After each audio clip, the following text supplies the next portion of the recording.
በህይወቴ እንደዚህ በፍቅር አብጃ አላውቅም። ኦፍ አንቺ እየሰማሁሽ እኮ ነው ሀንዬ። ለምን ፀጉሬ እንደዚህ እንዳስያዝኩት ታውቂያለሽ? ዳጊ እኮ እንደዚህ ስታዚጂ በጣም ታምራለሽ ስለሚለኝ ነው። እዚህ ሁሉ ነገርሽን የሚያደንቅልሽ ወንድ ደስ አይልም? ወይኔ ታድዬ።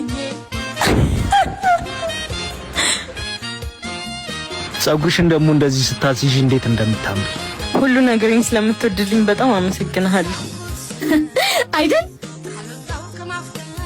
ሀንዬ? ግን አልቸኮልሽም? ከተዋወቃችሁ 2 ወር እንኳን ሞልታችሁ። እኔ ዚዙ ብዙ ጊዜ ነግሬሻለሁ፣ ፍቅር ላይ ህግ ምናምን የሚባል ነገር አላውቅም። እኔ ግን ዓለም ላይ እንደሱ አይነት ሰው ብፈልግ ደግሜ ራሱ ማግኘት አይመስለኝም። ወይኔ መጣልኝ ዳጊዬ። ሀንዬ እኔ ቆንጆ ዚዙ የኔ ታዋቂው ዳጊ ማለት እሱ ነው። ሲያሳዝኑ በቃ መጣሁ። እሺ እችን የመሰለች ልጅ ምን አለበት ባጎዳት? ሰምኛለሽ? የታወቀ ነገር ነው። ሰው ድሮም የጣሉበትን ሳይነሱበት አይሆን። እንዚዙ ሀናን አፍቅሬያታለሁ። ስለሷ የምታስቢላት ከሆነ ስላለፈው ነገር ምንም ባተነፍሺ ጥሩ ነው። ትኖር አይቆጨኝም ነበር። ጓደኛዬን ግን ለአውራ አሳልፌ አልሰጣትም። እሺ ቆንኳት ይደለ እንሂድ በቃ